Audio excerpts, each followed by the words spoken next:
맞이하는 첫째 주일 아침입니다. 귀한 예배 함께 하신 여러분 모두를 주님의 이름으로 환영합니다.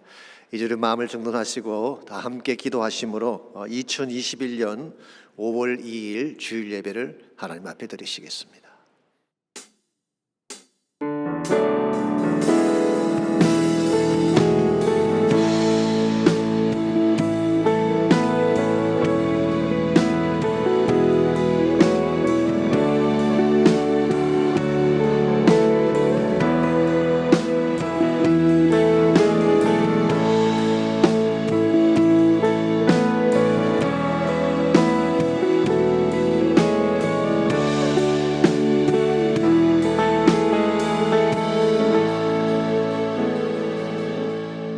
주여 내 영혼이 주를 우러러보니 주여 내 영혼을 기쁘게 하소서. 주는 선하사 사죄하기를 즐거워하시며 주께 부르짖는 자에게 인자함이 후하심이니이다. 주여 신들 중에 주와 같은 자 없사오며 주의 행하심과 같은 일도 없나이다. 주여 주께서 지으신 모든 민족이 와서 주의 앞에 경배하며 주의 이름에 영광을 돌리리이다. 아멘. 살아계신 하나님 감사합니다. 거룩한 주를 허락하시고 전심을 다하여 예배할 수 있는 귀한 날 주신 것 감사합니다. 하나님 한 분만이 우리의 구원자이시며 전능자이시며 절대 주권자임을 선포하며 예배할 때에 예배가 주님께 큰 영광이 되게 하시고 우리 모두에게 은혜가 넘치는 귀한 아침 되게 하여 주옵소서. 예수님의 이름으로 기도하옵나이다. 아멘.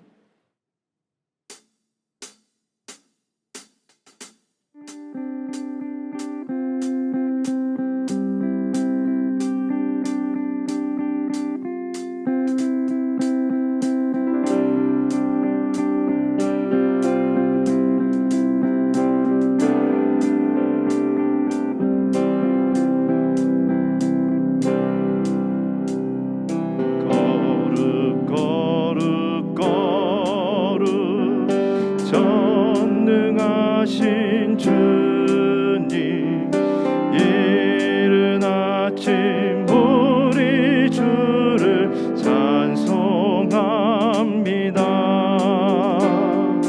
거룩 거룩 거룩 자비하신 주님, 성삼위일체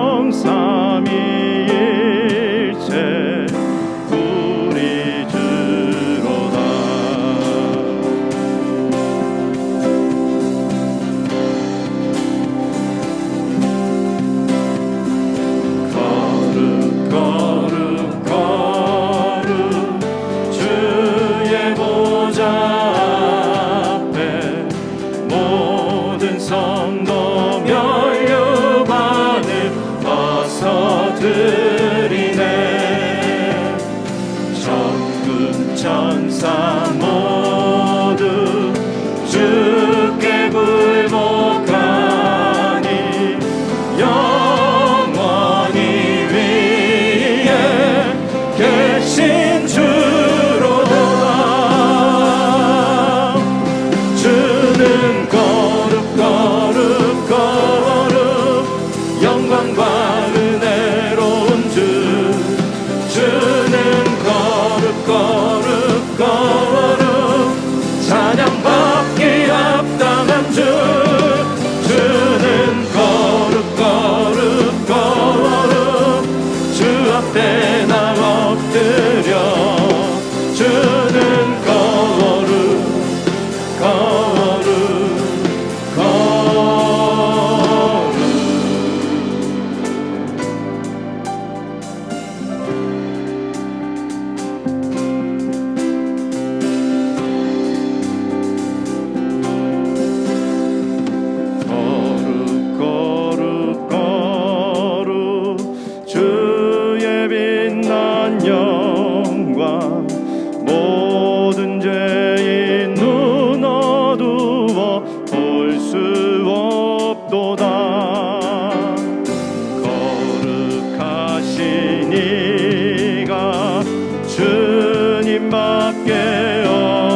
주 대신 주 앞에 나가 내가 사랑했던 모든 건 내려놓고 주님만 사랑해. 내가 주인 삼은 모든 건 내려놓고 내 주 대신 주 앞에 나가 내가 사랑했던 모든 건 내려놓고 주님만 사랑해. 주 사랑 거친 풍랑에도 깊은 바다처럼 나를 잠잠케 해. 주 사랑 내 영혼의 반석 주 사랑 위에 서리.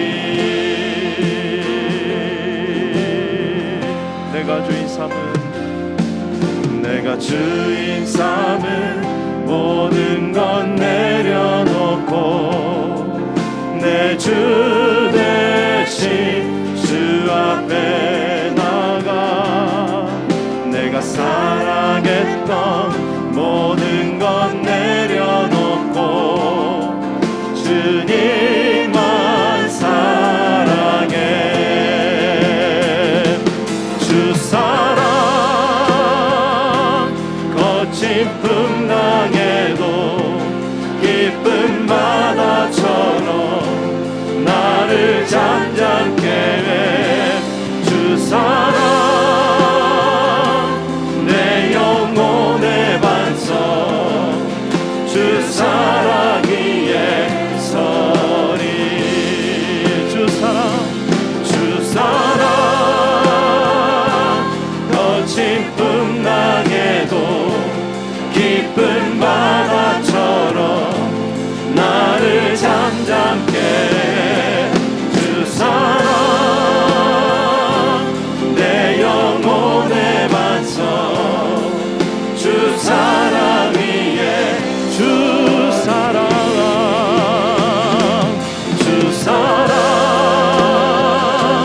거친 풍랑에도 깊은 바다처럼 나를 잠잠케 해.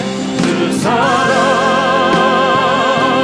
내 영혼의 반석 주 사랑 위에 서리.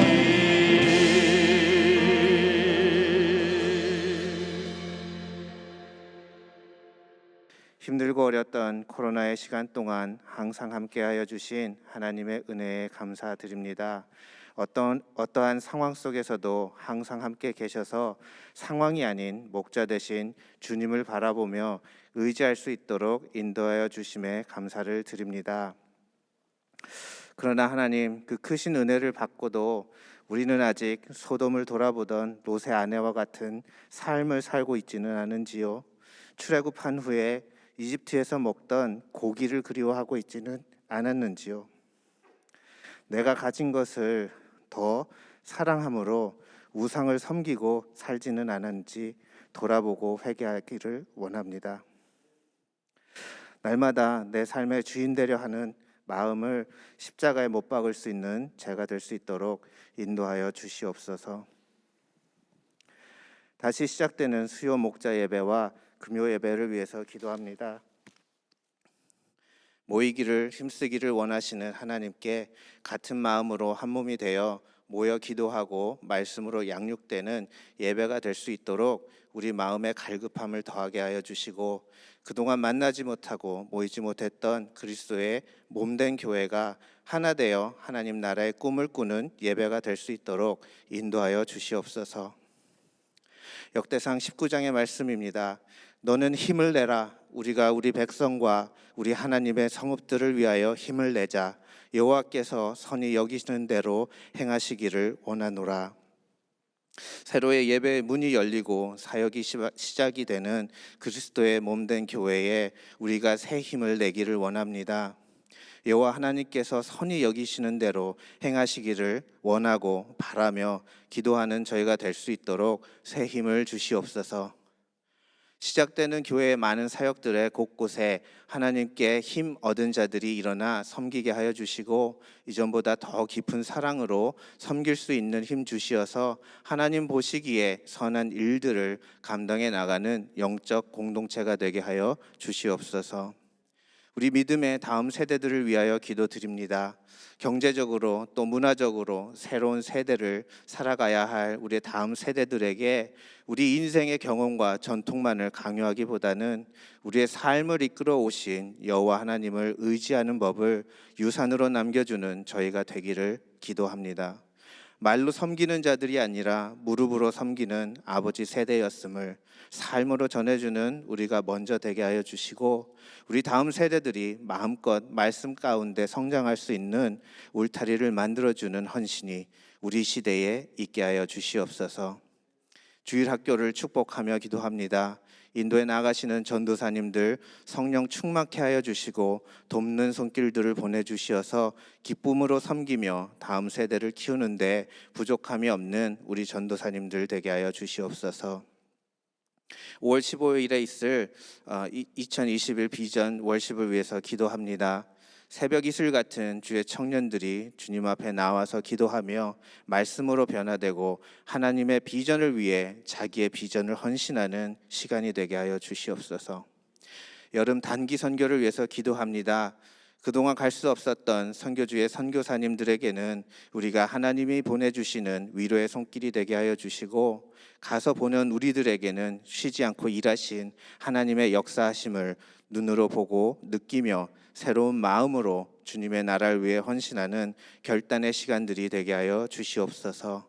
아직 코로나 바이러스의 위험 가운데 있사오니 오가는 길 안전하게 인도하여 주시옵소서. 오늘 드려지는 예배를 위해서 기도합니다. 찬양받기 합당하신 하나님께 마음껏 찬양 올려드리는 시간이 되게 하여 주시고 선포되는 말씀이 양식이 되어 마음에 새기고 새 힘을 얻는 예배가 되게 하여 주시옵소서. 오늘 이전의 삶과 다른 구분된 삶의 시작이 되는 예배가 되게 하여 주시옵소서. 말씀 전하시는 박성근 담임 목사님 성령의 기름 부어주시고 오실 주님을 선포하시는 데 부족함이 없도록 영육간에 강건하게 하여 주시옵소서. 죄인인 우리를 자녀 삼아 주심에 감사드리며 십자가를 지시어 대속하여 주시고 부활하셔서 생명의 길이 되신 다시 오실 나의 주님 예수 그리스도의 이름으로 기도드렸습니다.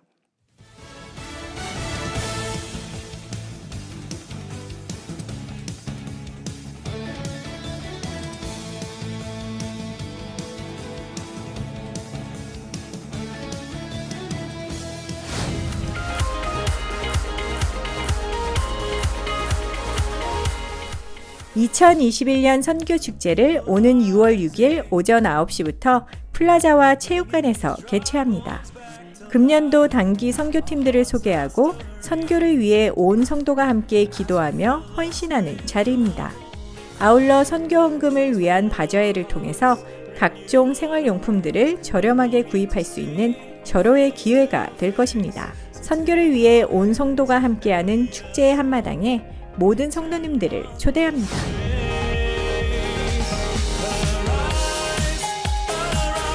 수요 목자 모임을 이번 수요일 저녁 7시 30분에 미션센터 친교실에서 갖습니다. 사역하는 목자들은 물론 예목 훈련을 받은 모든 목자들은 한 분도 빠짐없이 참석해 주시기 바랍니다. 주차는 비전센터 2주차장을 이용해 주시고 당분간 안전을 위해 식사는 하지 않습니다. 계속해서 약물이 사역의 회복과 성장을 위해 기도해 주시기 바랍니다. 이번 주 금요일 저녁 7시 30분 미션센터 본당에서 금요 기도회를 정상적으로 진행합니다.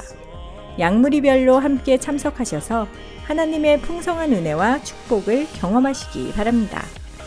코로나로 지친 우리의 영혼이 은혜로운 찬양과 뜨거운 기도로 새롭게 소생될 것입니다.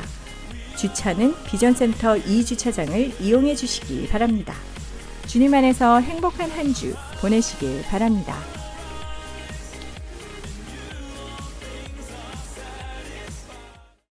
귀한 예배 함께 하신 여러분 모두를 다시 한번 주님의 이름으로 환영합니다.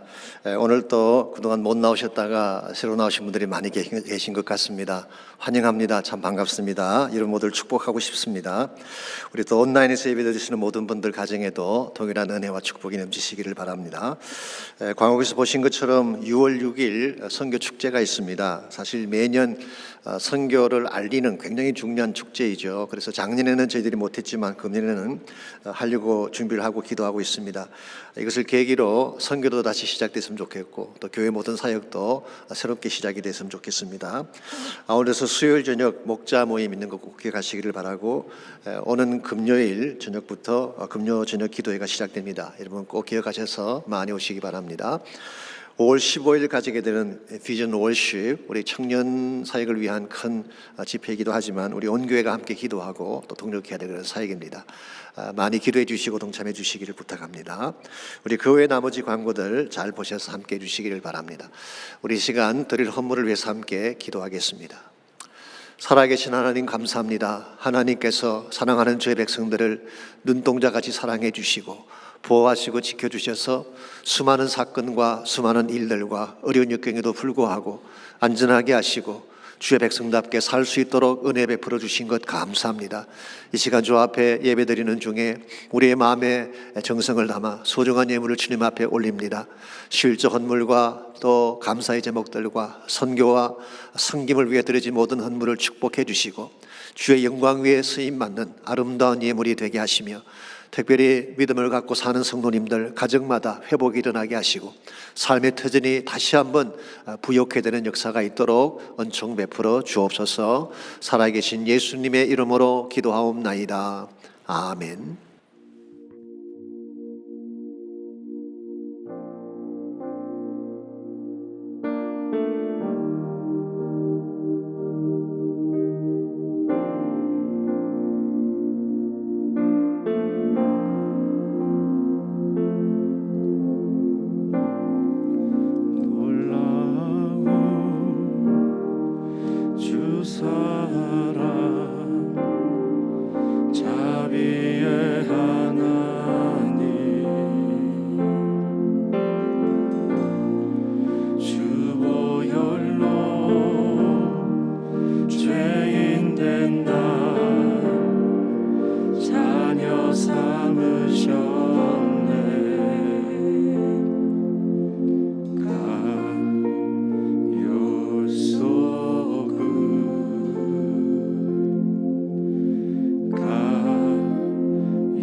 주 십자가 온 세대 가운데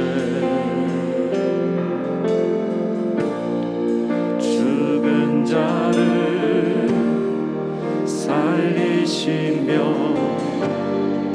죄인 구하시네.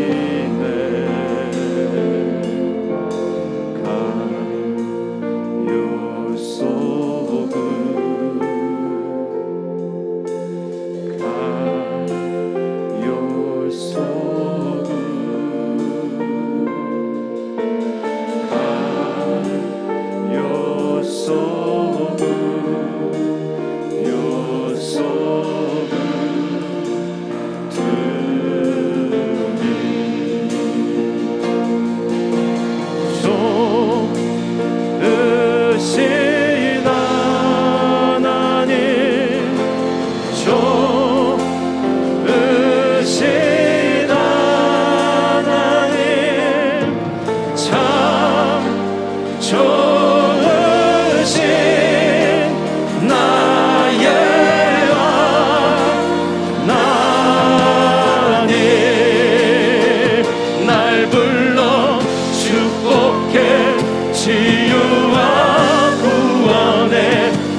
예수의 이름으로 성령의 충만과 주 능력으로 주 이름을 높이게 해. 날 불러 축복해 치유와 구원해 예수의 이름으로 성령의 충만과 주 능력으로 주 이름을 높이게 해.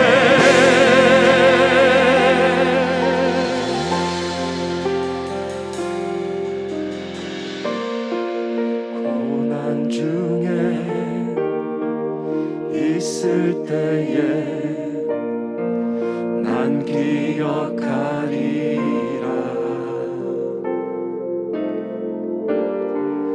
갈보리 십자가에 하나님 사랑을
인생의 마디를 통과할 때 여호수아 3장 1절로 13절까지 말씀입니다.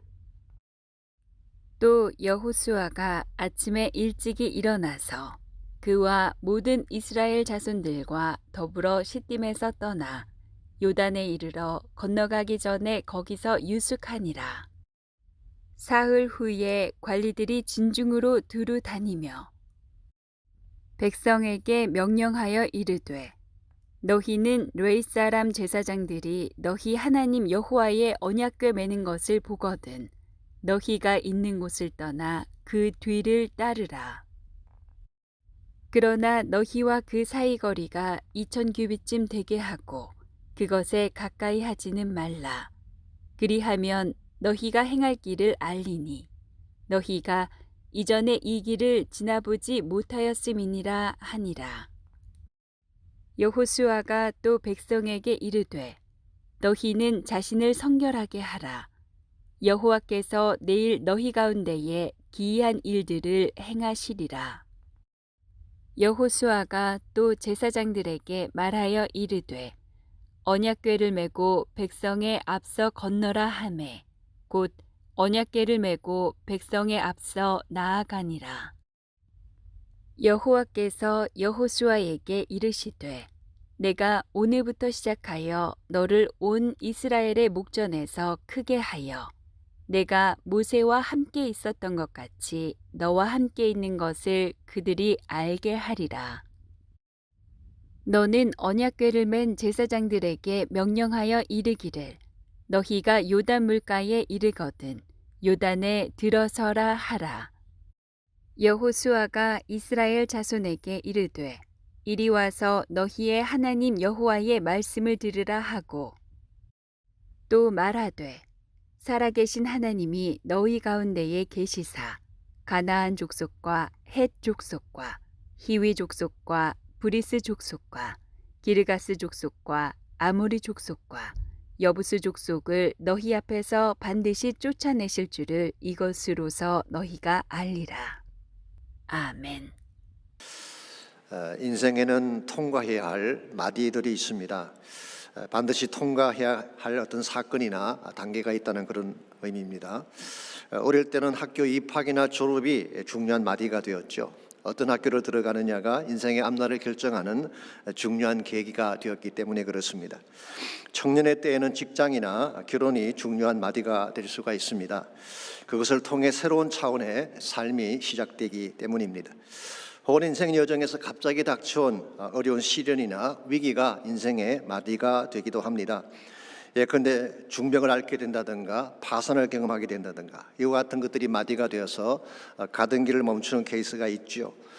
과거에 한국에 IMF가 터졌을 때 많은 분들이 가던 길을 멈추고 힘들어하지 않았습니까? 또 어떤 분에게는 가정의 위기나 헤어짐이 삶의 마디가 되어 인생의 방향을 바꾸어 놓기도 합니다. 이와 같이 우리 인생에는 여러 가지 차원의 마디가 주어지는데 이 마디가 왔을 때 그때가 참 중요합니다. 이때 어떻게 하느냐에 따라서 한 단계 우리 인생이 업그레이드 될 수도 있고 또 반대로 다운그레이드가 될 수도 있기 때문에 그렇습니다. 마치 대나무를 자를 때에 마디 부분을 잘 잘라야지 그 다음 마디까지 바르게 갈 수 있는 것처럼 우리 인생도 마찬가지입니다. 인생의 마디를 잘 통과해야지 하나님이 준비하신 참된 차원의 축복을 향해 나아갈 수가 있습니다. 2008년도에 미국 하버드 대학 졸업식에 조앤이라고 하는 영국 여자 한 분이 졸업식에 와서 연설을 했습니다. 이분은 원래 옥스퍼드 대학에 들어가기를 원했지만 떨어지는 바람에 엑스터 대학이라는 곳에서 불문학을 공부했던 사람입니다. 그런데 10년 동안 투병 생활하던 어머니가 돌아가시는 바람에 포르투갈로 건너가서 그곳에서 영어 선생을 했습니다. 거기서 한 남자를 만나 결혼을 했습니다마는 남편의 폭력 때문에 견디다 못해 3년 만에 이혼을 하고 4개월 된 딸과 함께 영국으로 되돌아왔습니다. 근데 영국 땅에 돌아와 보니까 일자리가 없었습니다. 그래서 할 수 없이 정부에서 한 주에 65파운드 주는 생활 보조비를 받으면서 겨우겨우 삶을 이끌어갔습니다. 그랬던 그녀가 1996년도에 책 한 권을 쓰는 바람에 인생이 바뀌게 됐습니다. 그 책의 제목이 해리 포터라고 하는 책입니다. 아마 잘 아실 것입니다. 여러분 세계에서 가장 많이 팔린 책이 어떤 책인지 아십니까? 지금까지 가장 많이 팔린 책.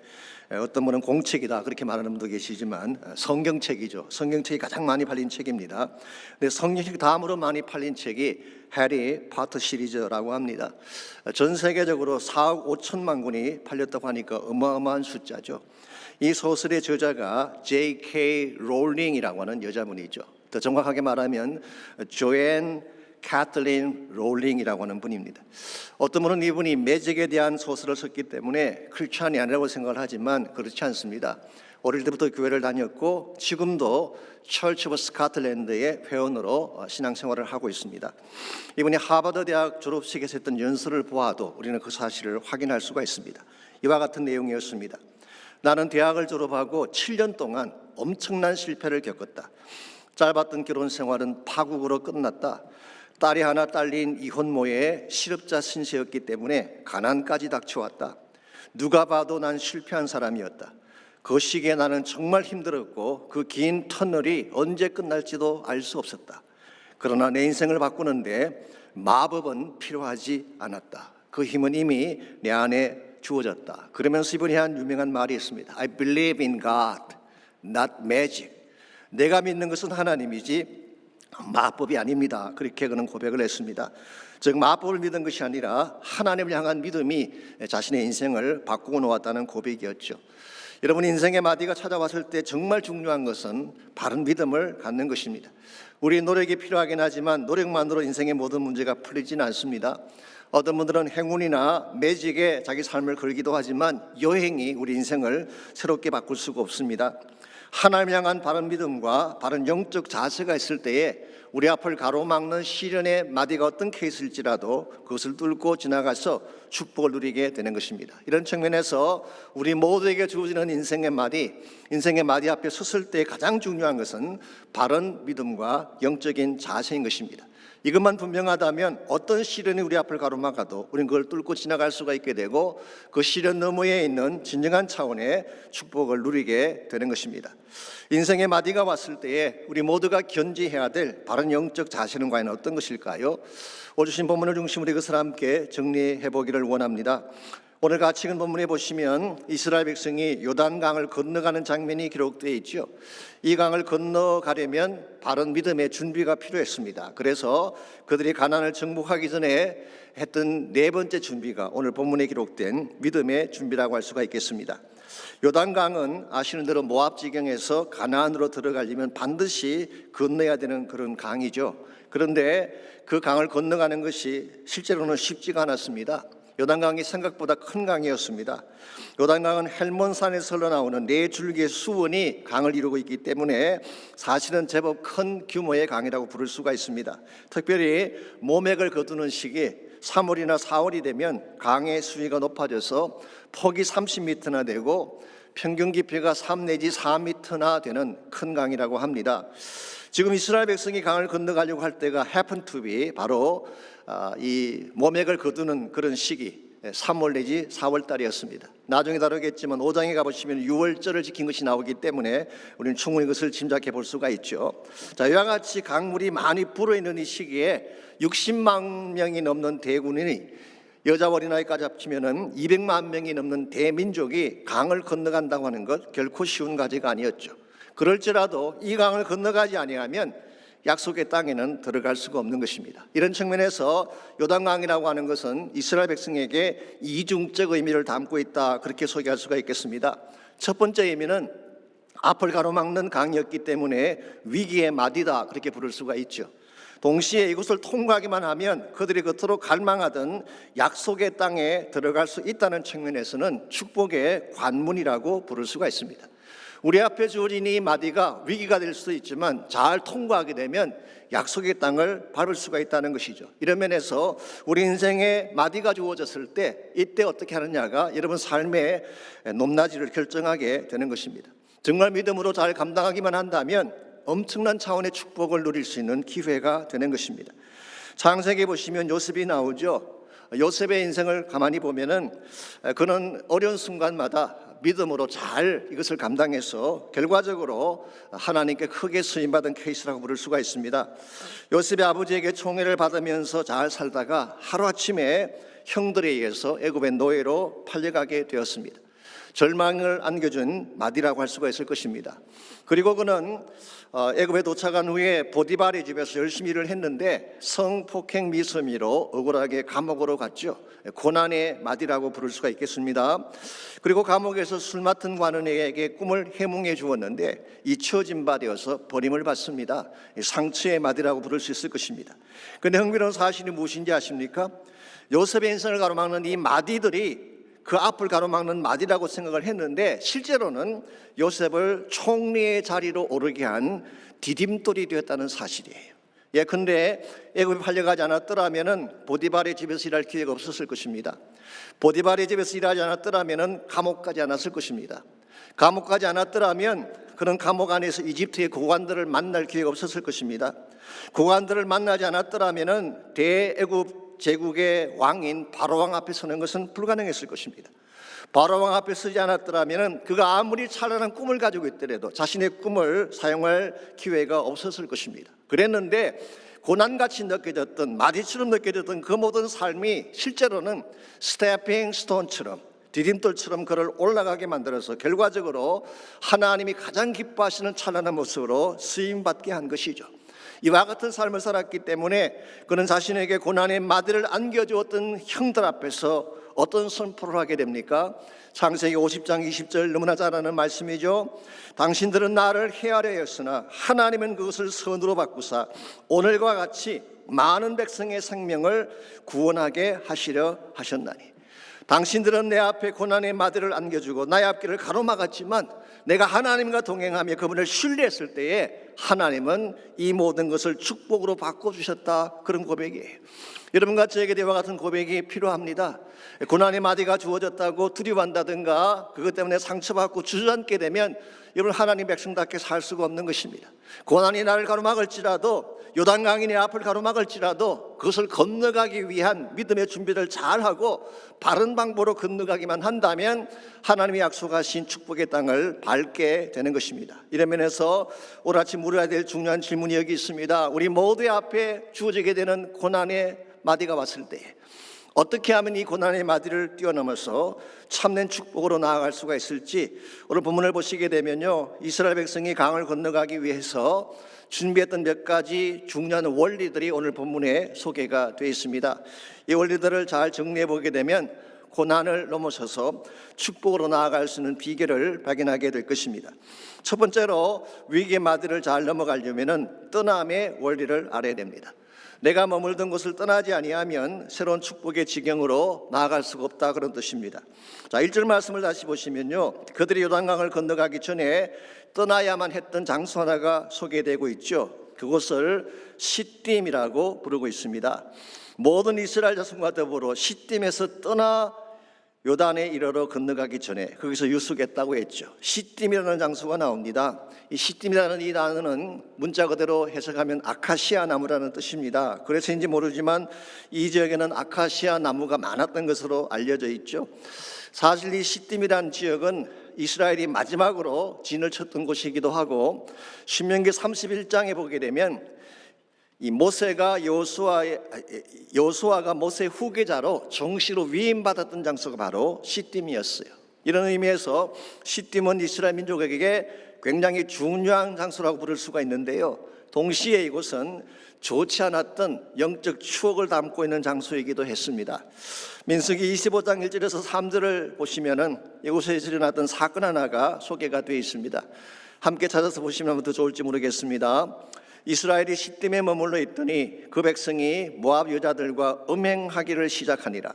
그 여자들이 자기 신들에게 제사할 때에 이스라엘 백성을 청하며 백성이 먹고 그들의 신들에게 절함으로 이스라엘이 바알보울에게 가담한지라 여호와께서 이스라엘에게 진노하시니라. 여기에 시딤에서 일어났던 사건을 소개하고 있죠. 이스라엘 백성이 시딤에 머무는 동안 뭘 했다는 것입니까? 모압 여자들과 음행을 했습니다. 뿐만 아니라 그 여자들과 함께 바알 숭배하는 제사에 참석을 해서 함께 먹고 마신 것입니다. 이것은 영적인 간음을 행한 것이고 육적인 음란도 동시에 행한 참 하나님 가장 싫어하시는 죄를 지은 것입니다. 그 결과 민수기 25장 9절 말씀에 의하면 하나님께서 진노하신 나머지 연병으로 죽은 사람의 숫자가 2만 4천 명이었다고 성경은 기록하고 있습니다. 이와 같은 일들 뒤에 누가 있었을까요? 민수기를 공부하신 분들은 다 아실 것입니다. 발람이라고 하는 거짓 선지자가 있었죠. 발람은 그 당시 모압 왕인 발락에게 돈을 받고 이스라엘을 저주하려고 갔다가 저주 대신 축복을 하고 돌아온 선지자죠. 하나님이 막으신 것입니다. 사실 그랬으면 그것으로 끝나야 되는데 돈을 받은 탓인지는 모르겠지만 이스라엘을 타락시킬 방법을 이 모압 왕 발락에게 알려주게 된 것입니다. 그 결과 이스라엘 백성 2만 4천 명이 죽임을 당하게 된 사실을 성경은 기록합니다. 이걸 보게 되면요, 창칼로 쳐들어오는 적군보다 더 무서운 것이 마음을 파고 들어오는 죄의 유혹인 것을 알 수가 있습니다. 우리의 마음에 죄가 들어오게 되면 엄청난 진멸을 경험하게 되는 것입니다. 이와 같이 이스라엘을 타락시키고 음행의 죄를 짓게 한 장소가 바로 시딤이었는데, 사실은 이 시딤이라는 곳에 이 모든 것들을 다 참조해 볼 때에 죄 짓기에 적합한 환경이었지 않았을까라고 충분히 짐작을 할 수가 있습니다. 세상적 문화와 이방 문화가 공존하는 곳이었을 가능성이 많습니다. 그러므로 쉽게 타락해서 거룩성을 상실할 수 있는 곳이 바로 시딤이었어요. 보기에는 좋아 보이고 쾌락을 즐길 수 있는 곳처럼 보였는지 모르지만 실상은 더럽고 우리 영혼을 상하게 하는 곳이 바로 시딤이었습니다. 그러므로 이스라엘 백성이 이곳을 떠나지 아니하면 결코 약속의 땅으로 나아갈 수가 없는 것입니다. 여러분과 저의 삶도 마찬가지입니다. 우리가 이 세상 문화에 젖어 살면서 거룩한 백성으로 산다는 것 사실은 어렵습니다. 죄의 유혹이 가득 찬 곳에 머물러 있으면서 하나님을 경외한다고 하는 것 사실 쉽지 않습니다. 그러므로 정말 하나님 백성답게 살기를 원한다면 우리의 시딤을 떠나야 되는 거예요. 세상적인 쾌락이나 습관적인 죄에서 떠나야 되는 것입니다. 부정적인 생각이나 불신앙적인 생각에서 떠나야지 하나님이 준비하신 요단을 건너 약속의 땅으로 나아갈 수가 있는 것입니다. 그럼에도 불구하고 우리 주변에는 시딤을 떠나지 못해서 방황하는 분들이 많이 계세요. 하나님을 믿는다고 말을 하지만 세상을 떠나지 못하는 사람들이 있죠. 이유가 뭘까요? 저는 두 가지 정도 이유가 있지 않을까 생각합니다. 첫째는 머물던 곳이 편하고 익숙하기 때문에 그런 것입니다. 우리가 변화를 싫어하는 이유 중에 하나가 내가 있는 그 곳이 편하기 때문에 그런 것입니다. 제가 오래전에 저희 교회가 칠레 사역을 할 때에 그 YM 디렉터로 일하시는 우리 남미 지역 책임자입니다. 알레칸드로 로드리게스라는 분이 있는데요. 그분과 대화하는 중에 그분이 재미있는 이야기를 하셨어요. 이 남미 사람들에게 영적 관성의 법칙이 있대요. 새로운 일을 시작하려면 참 힘든 이유 중에 하나가 영적 관성의 법칙에 사로잡혀 있기 때문에. 이 관성의 법칙이 어떤 것입니까? 하던 행동 그대로 하는 것을 관성의 법칙이라 그러죠. 물리학적으로는 뉴턴의 제일 법칙이라 그렇게 부르기도 합니다만은 움직이는 것은 계속 움직이려고 하고 멈춰 있는 것은 계속 멈추려고 하는 성향을 우리가 관성이라 그렇게 이야기합니다. 일상생활 가운데서도 잠을 자는 사람은 계속 자고 싶어 하고 또 깨어있는 사람은 안 자려고 하는 이게 일종의 관성의 법칙이라고 할 수가 있죠.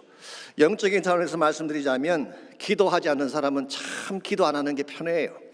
늘 기도하던 권사님들은 기도 안 하는 것이 견딜 수가 없습니다. 영적 관성 때문에 그런 것입니다. 사실은 지난 1년 이상 교회 나오지 않고 온라인으로 예배를 많은 분들이 들으셨는데요.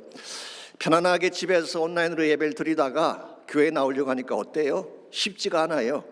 이 관성이 이미 젖어 있는 것입니다. 영적으로 이미 그게 빠져있기 때문에 쉽지가 않아요. 그래도 정말 여러분이 하나님 백성답게 살기를 원한다면 편안한 이 삶을 깨뜨리고 즉 영적 관성을 깨뜨리고 하나님께로 나오셔야 돼요. 그래야지 진짜 은혜를 누릴 수가 있게 되고 하나님을 경험할 수가 있게 되는 것입니다. 두 번째 이유는 과거에 대한 미련 때문에 시딤을 떠나지 못하는 것입니다. 과거를 놓아버려야지 미래의 삶을 추구할 수가 있는데 과거에 묶여 있으면은 하나님이 아무리 새로운 것을 준비해 놓으셔도 그걸 받을 수가 없는 것입니다. 이런 면에서 우리가 좀 더 건강하고 밝은 삶을 살기를 원한다면 과거를 향해 했던 우리 시선을 앞을 향해 돌려야 되는 것입니다. 오늘날도 많은 분들이 과거를 되씹으며 살고 있는 분들이 계시잖아요. 과거의 상처, 과거의 실패, 과거의 어두운 삶, 이걸 계속 되씹고 계시는데 그걸 아무리 되씹어도 문제는 해결되지 않습니다. 차라리 그럴 바에는 앞을 향해 보는 거예요. 하나님을 바라보는 것입니다. 그래서 과거에 묶여 있지 않고 하나님을 향하여 시선을 바꾸게 되면 미래가 보이기 시작하고 새 삶의 축복이 주어지게 되는 것입니다. 이런 면에서 여러분이 만일의 경우에 아직도 시딤을 떠나지 못한 가운데서 머뭇거리고 계시는 분이 있다면 빠른 시간 안에 시딤을 떠나시기를 바랍니다. 앉은 자리에서 일어나시기를 바라고 습관적인 죄와 불신앙을 떠나시기를 바랍니다. 심지어 과거의 실패나 상처의 기억마저도 다 떠나보내시고 이제 하나님 은혜 앞에 달려 나오셔야지 위기강을 넘어서 축복의 땅으로 나아갈 수가 있는 것입니다. 두 번째로 위기 마디를 잘 통과해 가려면 영성의 원리를 알아야 됩니다. 떠날 줄도 알아야 되지만 영적으로 바르게 사는 삶의 원리를 알아야지 우리가 위기의 강을 건너갈 수가 있게 되는 것입니다. 오늘 본문의 말씀 3절과 6절을 보시면요, 여호수아는 하나님 말씀에 따라서 언약궤를 맨 제사장들을 이스라엘 맨 앞에 서도록 그렇게 조치를 취했습니다. 그래서 3절에 보시게 되면 제사장들이 언약궤에 매는 것을 보거든 그 뒤를 따르라 그렇게 분부를 했죠. 6절에도 보시게 되면 제사장들이 언약궤를 메고 백성들 앞서 나아갔다는 표현이 나옵니다. 그래서 이스라엘 백성이 이제 요단강을 건너가는데 맨 앞쪽에 언약궤를 맨 제사장이 서게 한 것입니다. 사실 이것은 일반적으로 강을 건너는 형태하고는 좀 다르다고 말할 수가 있습니다. 보편적으로 많은 백성이 강을 건너가려면 무엇을 먼저 해야 될까요? 강의 넓이도 측정을 하고 수심의 깊이도 측정을 하고 경비는 얼마나 들고 장비는 무엇이 필요하며 강을 건너가려면 소요되는 시간은 얼마인가, 이걸 다 계산해 본 후에 사실 공병대나 수영 잘하는 군사들을 앞장서 보내는 것이 우리의 보편적인 생각 아니겠습니까? 근데 하나님 그렇게 안 하셨어요. 언약궤를 맨 제사장들을 맨 앞장서게 하신 것입니다. 왜 그랬을까요? 이 언약궤라고 하는 것은요, 법궤라고 해서 하나님의 임재와 영광을 상징하는 것입니다. 그러므로 언약궤를 앞세웠다고 하는 것은 하나님의 임재를 앞세웠다고 하는 뜻입니다. 우리가 인생의 문제를 풀려면 하나님을 앞장 세워야지 내가 앞서면 안 된다는 거예요. 내가 먼저 하려고 하고 인간적인 생각에 먼저 앞서게 되면 하나님이 일할 수 있는 기회가 없어지는 것입니다. 그래서 참으로 문제를 잘 해결하기를 원한다면 하나님이 앞서게 하고 우리는 그분의 뒤를 따라가야 되는 것입니다. 그래서 4절과 5절을 계속 보시게 되면 여호수아는 백성들을 성결케 한 후에 언약궤와 약 2,000규빗 정도 거리를 두고 따라가라고 했어요. 2,000규빗이라고 하는 것은 약 900m 정도가 됩니다. 우리 45cm가 1규빗이니까 한 900m 정도가 되는데요. 자, 왜 이와 같이 거리를 두게 했을까요? 저는 두 가지 이유를 생각해 봅니다. 첫 번째 이유는 하나님에 대한 경외감 때문에 그렇게 한 것입니다. 법궤는 하나님의 임재를 상징하는 거룩한 성물이기 때문에 함부로 다가서면 안 됩니다. 적사하게 되죠. 그래서 거리를 두고 따르라고 명령한 것입니다. 근데 또 한 가지 이유가 있습니다. 그것은 거리를 두어야지 온 이스라엘 백성이 언약궤를 볼 수 있기 때문에 그런 것입니다. 그래서 저 뒤쪽에 선 지파들까지라도 멀리서나마 언약궤를 보고 따라오게 하기 위해서 900m 앞서 가게 한 것입니다. 참고로 후대 유대주의를 대표하는 랍비들이 오늘 이 본문을 근거로 해서 안식일 날 걸을 수 있는 거리를 900m 정도로 그렇게 규정을 했다고 합니다. 어쨌든 간에 오늘 본문이 강조하는 것은 이것입니다. 이스라엘 백성이 정말 이 강을 바르게 건너가기를 원한다면 인간의 기술이나 장비가 필요한 것이 아니라 하나님의 임재를 따라가는 것이 필요하다. 이것이 오늘 본문의 강조점이에요. 여러분과 제가 이 사실을 바로 알아야지 영적으로 승리하는 삶을 살아갈 수가 있게 됩니다. 하나님께서 앞장서게 해야지 우리 인생의 문제가 풀리고 그리고 하나님이 준비하신 축복을 누리게 되는 것이지, 이것을 거꾸로 하게 되면 우리 인생은 더 악화되어지고 더 잘못된 방향으로 갈 수밖에 없는 것입니다. 저는 교회 사역도 마찬가지라고 생각을 합니다. 교회가 정말 부흥되고 회복되려면 기도가 먼저 진행돼야 돼요. 예배가 먼저 진행돼야 되는 것입니다. 성령의 역사가 먼저 선행이 돼야지 부흥들이 날 수가 있고 회복도 가능한 것인데, 기도하지 않고 예배드리지 않고 성령을 무시하면서 어떻게 부흥을 이해할 수가 있겠어요? 이런 측면에서 정말 우리 앞에 있는 이 마디를 잘 통과해서 축복을 향해 가기를 원한다면 하나님과 함께 가야 돼요. 하나님이 앞서가시면서 우리 인생을 주도하게 하셔야지, 그때 정말 내가 생각하지 못한 방법으로 하나님이 여러분과 저를 건져내어 주시고 더 놀라운 축복의 현장으로 안내해 주시는 것입니다. 지난 목요일에 아시는 대로 LA 폭동이 일어난 지 29주년이 되는 날이었습니다. 사실 우리 이민 역사에 큰 아픔을 남겼던 고난의 마디였다고 부를 수가 있을 것입니다. 사실 문제의 발단은 라드니 킹이라고 하는 흑인을 백인 경찰관들이 무차별 폭행한 것 때문에 일어난 사건인데, 그 불똥이 한인들에게로 튀었습니다. 그래서 이 사우스 센트럴 지역의 한인 가게들 거의가 다 불타게 되고 한인타운이 거의 쑥대밭이 되다시피 했죠. 다시는 이와 같은 참사가 일어나지 않아야 될 것입니다만은, 이와 같은 폭동의 와중에도 불구하고 기적 같은 이야기들도 있습니다. 이 사우스 센트럴 지역에서 마켓을 하시는 집사님 한 분이 이런 간증을 하셨어요.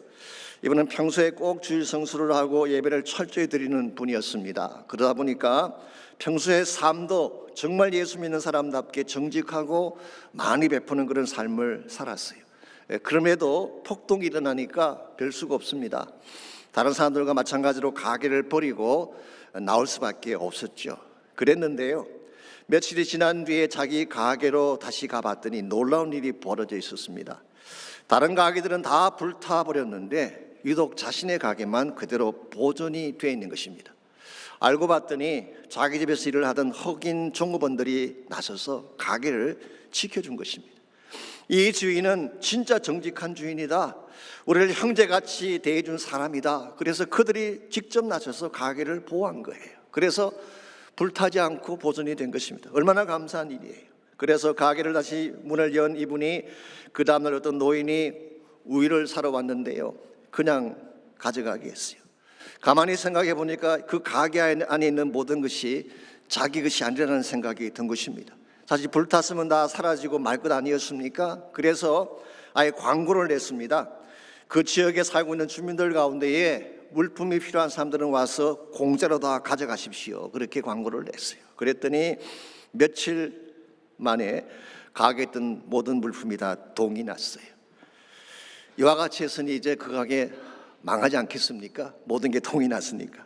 근데 아니었어요. 다 동이 난 그 가게에 다시 새로운 물건을 채워놓고 장사를 했는데요, 그 집에만 사람들이 몰려오는 것입니다. 그도 그럴 수밖에 없는 것이 다른 가게들은 다 불탔기 때문에 그게밖에 없잖아요. 그래서 6개월 만에 60만 불을 선교비로 헌금하는 기적이 일어났다는 간증을 했습니다. 이와 같은 것이 하나님이 하시는 일이에요. 내가 노력한다고 인생이 풀리는 게 아닙니다. 내가 아무리 노력해도 안 되는 일들이 많이 있어요. 예컨대 사이고 폭동 같은 것이 우리의 노력만으로 해결되겠어요? 아무리 애쓰고 노력해도 인간의 힘만으로는 속수무책인 것입니다. 근데 하나님이 앞장서면 가능해요. 하나님이 앞서 일하시면 나의 능력으로는 감당할 수가 없지만 이 위기가 변화의 축복이 되는 거예요. 이런 의미에서 여러분의 인생 가운데도 고난의 마디가 찾아오고 어려움이 찾아왔을 때에 여러분이 앞장서지 마시고 하나님을 앞장 세우시기 바랍니다. 기도하시기 바랍니다. 무릎 꿇고 간구하시기 바랍니다. 하나님의 임재를 구하는 중에 하나님께서 모든 것을 다스려 주시도록 간구하게 되면 하나님이 강도 건너가게 하시고 강 건너에 있는 축복의 땅도 밟게 하시는 것입니다. 이런 의미에서 우리 인생을 가로막는 위기의 마디가 찾아왔을 때에 첫 번째로 필요한 것은 시딤을 떠나야 돼요. 이 과거에 묶여 살면서 죄악에 묶여 살면서 하나님의 은혜를 기다리는 것은 있을 수가 없습니다. 시딤을 먼저 떠나야 돼요. 두 번째는 내가 앞서가는 것이 아니라 하나님이 앞서가시게 해야 돼요. 예배와 기도를 우선시할 때에 하나님이 일하기 시작하시는 것입니다. 마지막 세 번째로 위기의 마디를 잘 통과해 가려면 믿음의 원리를 알아야 되는 것입니다. 즉 믿음으로 결단할 때 실제적으로 하나님의 기적이 나타난다, 그런 뜻입니다. 8절 말씀 보시기 바랍니다. 너는 언약궤를 맨 제사장들에게 명령하여 이르기를 너희가 요단 물가에 이르거든 요단에 들으스라 하라. 여기 요단에 들으스라 이런 표현이 나오는데요, 이건 사실은 요단강 안에 발을 내디디라 그런 뜻이에요. 영어 성경이 좀 더 구체적으로 번역을 해놓았습니다. Take a few steps into the river. 강물 속에 발을 집어넣어라 그런 뜻이에요. 그리고 stop there. 거기에 멈추어 서라. 그렇게 번역을 해놓았습니다. 여러분, 이와 같은 행동이 쉬운 것일까요? 요단강이 지금 흘러가고 있습니다. 아까 말씀드린 것처럼 이때가 몸에 거두는 시기이기 때문에 강 언덕까지 물이 찰 정도로 물이 꽉 차 있는 가운데에 어떤 곳도 3m, 4m가 넘으니까 사실 들어가게 되면 물속에 잠기는 것입니다. 더구나 지금 급류같이 흘러가는 물 앞에 선 이 사람들이 그렇게 발을 내딛는 것이 쉬운 일일까요? 저는 결코 쉽지 않다고 생각을 합니다. 그럼에도 불구하고 제사장들이 발을 내어 디뎠어요. 이게 사실은 믿음의 결단인 것입니다.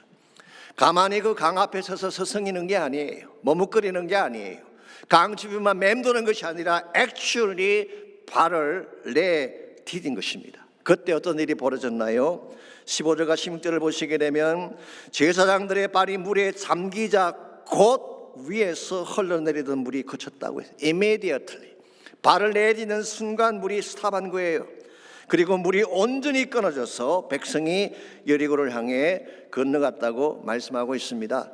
여러분, 오늘 본문을 자세히 보아야 됩니다. 물이 끊어진 후에 발을 내디딘 것이 아닙니다. 흘러가는 물에 발을 내디딜 때 물이 끊어졌어요. 여러분, 물이 끊어진 후에 발을 내딛는 것은 합리적인 행동이죠. 물이 끊어져서 강바닥이 보이는데 그곳으로 들어가는 거야 누군들 몰았겠어요? 하나님 믿지 않는 사람도 그런 일은 할 수가 있습니다. 그런데 흘러가는 물 속에 나의 이성적인 판단으로서는 도저히 안 될 것 같은데 하나님께서 말씀하셨기 때문에 그 말씀을 따라 발을 내딛는 것, 이건 믿음이 없이는 할 수 없는 것입니다. 이런 의미에서 참된 믿음이라고 하는 것은요, 단순한 생각이나 개념이 아닙니다. 참된 믿음이라고 하는 것은 우리가 흔히 말하는 교리나 신학적인 노선도 아닙니다. 물론 교리가 필요하고 신학적인 노선이 필요하지만 그러나 그것 자체가 믿음은 아니에요. 참된 믿음은 하나님을 신뢰하기 때문에 말씀에 순종해서 발을 내딛는 것을 말하는 거예요. 그때 기적이 일어나는 것입니다. 그때 강이 변화해서 축복의 관문이 되는 것입니다. 이런 의미에서 여러분과 제가 인생의 마디를 넘어서 약속의 땅으로 나가기를 정말 소원한다면 믿음의 결단을 내려야 하는 것입니다. 혹시 여러분 가운데에 강 주변에서 머뭇거리면서 망설이는 분이 혹시 계신가요? 강 언저리를 왔다 갔다 하면서 그냥 재고만 있는 분이 혹시 계신가요? 그러한 방법으로는 절대로 강물이 갈라지지 않습니다. 믿음의 결단을 내리시기 바랍니다. 믿음으로 순종함의 발을 내디딜 때에 하나님이 강을 갈라주시는 거예요. 오늘 본문에서 더 한 가지 감사할 일이 있습니다. 이와 같이 요단강이 갈라지는 사건을 통해서 하나님은 두 가지 사실을 확정시켜 주셨어요. 첫 번째가 7절 말씀 보시게 되면 여호수아의 리더십이 온 백성 앞에 확정이 되었습니다. 내가 모세와 함께 있었던 것 같이 너와 함께 있는 것을 그들이 알게 하리라. 요단강 도하 사건을 통해서 여호수아의 리더십이 확정이 됐어요. 두 번째로 10절 말씀을 보시게 되면 가나안 7족에 대한 승리가 확정이 됐습니다. 가나안 7족을 쭉 나열한 후에 이 모든 7족을 너희 앞에서 반드시 쫓아내실 줄을 이것으로 너희가 알리라 그랬어요. 그러므로 여기서 강이 갈라진 것은 단순히 강 하나가 갈라졌다 그 사건이 아니라 사실은 장차 일어날 승리를 확정해 주는 사건이고 가나안 땅을 정복하고 약속의 땅을 누리게 될 축복에 대한 확정이라고 말을 할 수가 있습니다. 여러분, 우리는 이 요단강을 위기라고 생각을 했는데요, 사실 하나님은 이 위기같이 보이는 요단강 너머에 참된 축복을 준비해 놓으셨어요.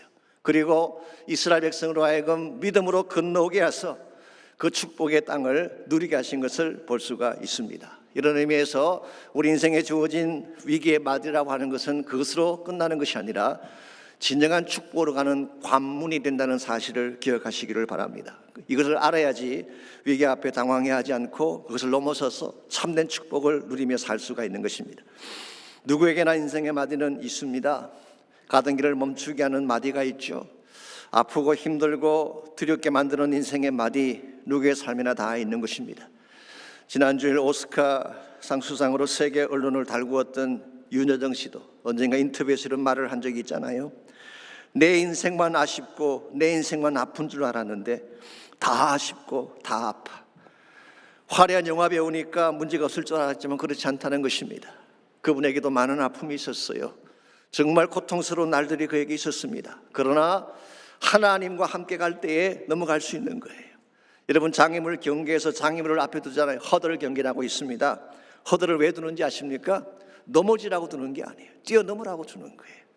하나님께서 여러분과 제 삶 앞에 시련을 두실 때가 있죠. 위기의 마디를 주실 때가 있죠. 장애물을 놓아둘 때가 있습니다. 그러나 하나님의 의도는 그 장애물 앞에 넘어지라고 주신 게 아니에요. 뛰어넘어서 참된 축복으로 나아가라고 주신 거예요.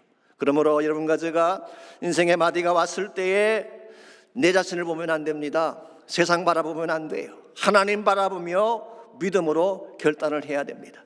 강을 막는, 우리 앞을 가로막는 고난의 강이 아무리 클지라도 두려워하지 말고 이 강을 가르게 하실 하나님 바라보시기를 바랍니다.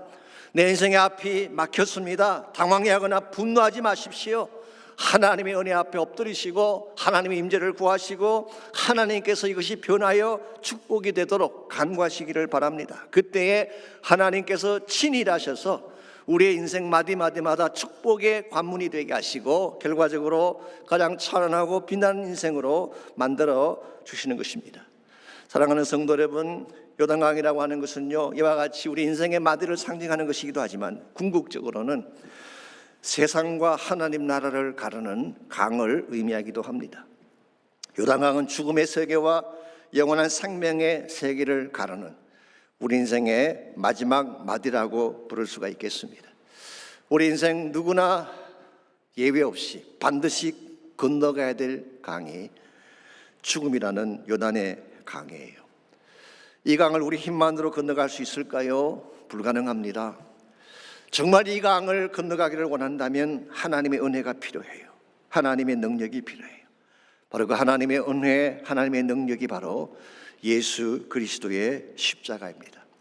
주님께서 십자가에서 보혈을 흘려주셨고 우리의 모든 죄를 지불해 주셨기 때문에 이번 죽음의 강이 우리 앞을 가로막아도 우린 그 강을 넘어서서 영원한 천국으로 가게 되는 것입니다. 얼마나 놀라운 축복입니까? Jesus paid it all. 예수님께서 모든 대가를 지불해 주셨기 때문에 하나님 여러분과 저를 위해 이미 모든 축복을 다 준비해 주셨습니다. 문제는 우리의 결단입니다. 여러분 가운데 아직도 강가에서 머뭇거리는 분이 혹시 있나요? 강 주변만 맴돌면서 하나님 앞으로 돌아오지 못한 분이 혹시 있나요? 오늘 아침 여러분 한 분 한 분이 믿음의 결단으로 하나님께 나오는 시간이 있기를 바랍니다. 그리고 주님의 능력 앞에 엎드려서 기도하시기 바랍니다. 하나님의 임재를 구하십시오. 나의 힘만으로 이 고난의 강을 건너갈 수가 없습니다. 나의 노력만으로 이 고난을 이길 수가 없습니다. 주님 나와 함께 가주십시오. 내 손을 붙잡아 주십시오. 간구하시기를 바랍니다. 아무리 발버둥치고 애써도 나의 힘만으로 열리지 않는 위기의 마디 앞에 서신 분이 혹시 있나요? 하나님의 도우심을 구하시기 바랍니다. 나는 가를 수가 없지만 하나님이 앞서가시면 인생의 마디를 갈라주시고 참 축복을 허락해 주실 수가 있을 것입니다. 여러분 가운데에 우리 인생의 마지막 마디는 죽음인데요, 아직도 죽음에 대한 준비를 하지 않은 제 인생을 사는 분이 있나요? 언젠가 우리 모두는 이 땅을 떠납니다. 언젠가 우리 모두는 요단강을 건너가야 되는 것입니다. 누구도 피할 수 없는 죽음의 강이 우리 앞을 기다리고 있는데 아무런 대책 없이 산다는 것은 무모한 인생입니다. 이 아침 여러분 가운데에 정말 이 죽음의 강을 건너서 하나님이 준비해 놓으신 영원한 천국을 소망하며 살기를 원하는 분이 계신다면 마음의 문을 열고 유일한 구원자이신, 이 강을 건너게 하실 유일한 능력자이신 예수님 붙드시기를 바랍니다. 마음의 문을 열고 그분을 여러분의 구원자로 초청하시고 여러분 인생의 주인으로 삼고 그분과 함께 남은 생에 달려가시기를 바랍니다. 예수님 우리 인생의 주인이 되시면 이 땅에 사는 동안에도 그분이 나의 모든 마디를 변하여 축복이 되게 하실 뿐만 아니라 죽은 후에도 영원한 천국으로 우리를 안내하셔서 영생복락 누리며 살게 하는 것입니다. 그러므로 예수님이 필요합니다. 여러분 가운데 주님 만나지 못한 분 마음의 문을 여시고 주님을 초청하는 기도 꼭 들으시기를 바라고, 주님 만나셔서 정말 참된 차원의 평강과 회복과 기쁨을 누리시고 천국의 소망 가운데 살아가는 여러분 모두가 되시기를 주의 이름으로 축원합니다. 이 시간 한번 같이 한 목소리로 기도하겠습니다. 기도할 때에 정말 인생의 마디 앞에 섰을 때에 주님 바라보게 해달라고 기도하십시오. 주님의 동행을 구하며 기도하십시오. 하나님의 권세와 능력으로 내 힘으로 가를 수 없는 요단강을 갈라주셔서 주님의 능력으로 축복의 땅, 생명의 땅을 밟게 해달라고 기도하시기를 바랍니다. 혹시 예수님 영접하기를 원하시는 분들 마음의 문을 열고 주님을 나의 구원자로 초청하는 믿음의 결단, 믿음의 기도 드리시기를 바랍니다. 우리 다 같이 한 목소리로 기도하겠습니다. 하나님 감사합니다. 우리를 사랑해 주시고 우리에게 와 같은 은혜를 베풀어 주신 것을 감사합니다.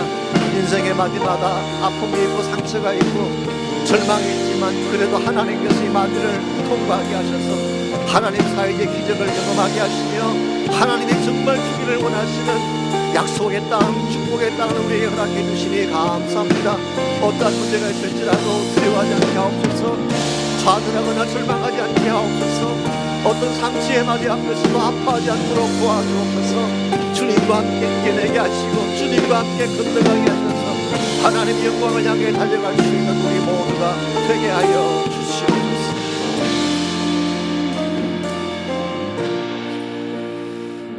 이 세상 험하고 나 비록 약하나 늘 기도 힘쓰며 큰 권능 없겠네.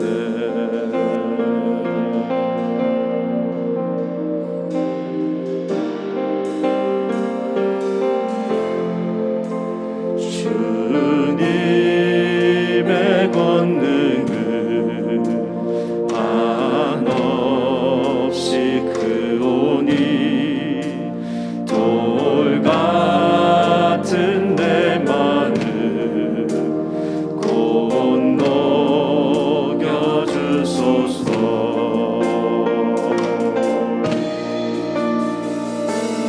주의 은혜로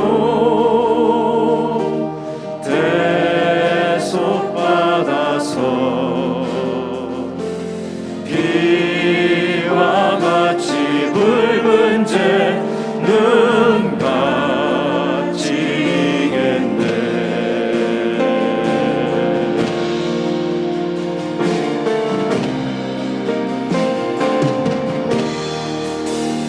내 맘이 약하여 늘 넘어지오니 주 예수 힘주사 굳세게 하소서. 주의 은혜로 대속받아서 비와 같이 붉은 제 눈같이 이겠네. 주의 은혜로 대속받아서 비와 같이 붉은 제 눈같이 이겠네.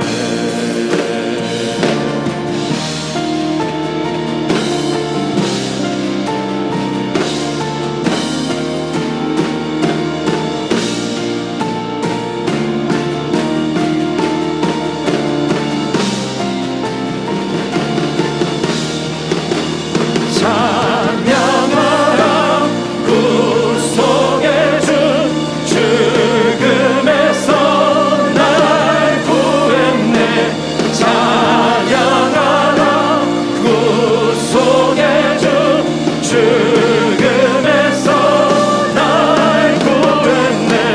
주 나의 반석 되시니 그 위에 내가 서리라. 주 나의 반석 되시니 그 위에 내가 서리라. 찬양하라 구속의 주 죽음에서 날 구했네.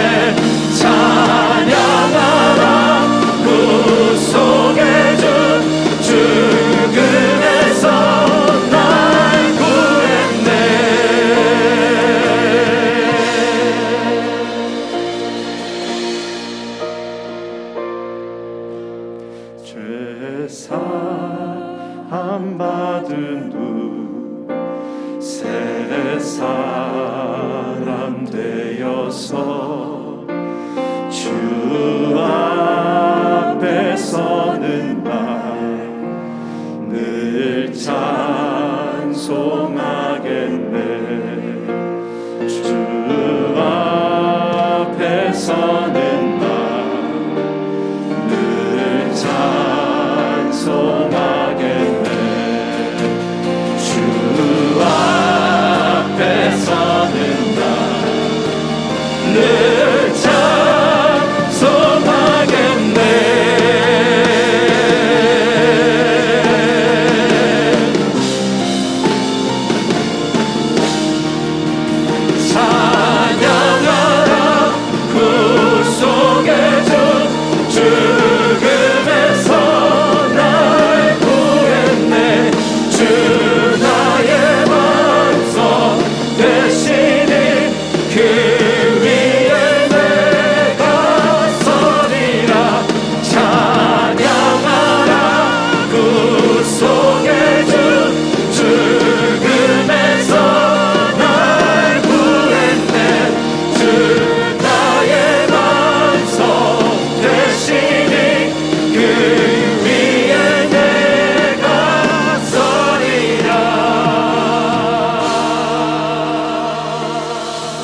하나님 감사합니다. 우리 인생 여정 가운데에 주님이 동행자가 되어주시고 시마다 때마다 우리에게 새 힘을 허락해 주셔서 인생의 마디가 우리를 가로막고 고난과 시련의 밤이 우리 앞을 가로막을지라도 주를 신뢰하는 믿음으로 승리하게 하시며 마침내 하나님께서 예배하신 약속의 땅을 밟게 하시니 감사합니다. 이 견고한 믿음 가운데 승리하는 주의 백성들 되게 하여 주옵시고 우리 모두가 마디를 맞이할 때마다 하나님을 기억하게 하시고 엎드리게 하시고 주의 임재를 요청하게 도와주셔서 하나님의 기적적인 방법으로 승리하고 주 앞에 영광 돌릴 수 있는 우리 모두 되게 하여 주시옵소서.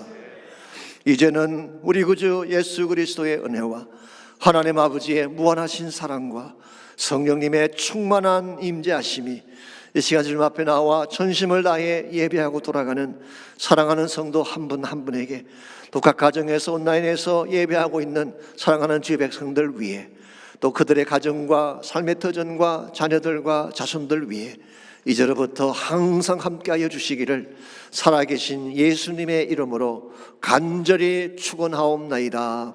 아멘.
보석보다 귀하다. 내가 사랑스럽지 않을 때 너를 온전히 사랑하고 너와 함께하려 내가 왔노라.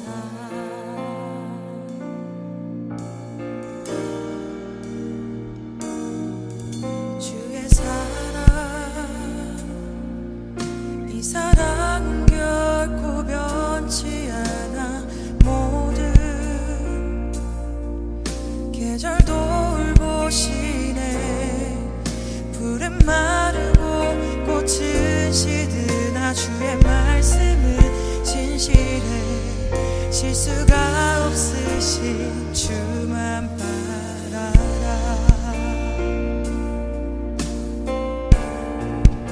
주님의 나라와 뜻이 나의 삶 속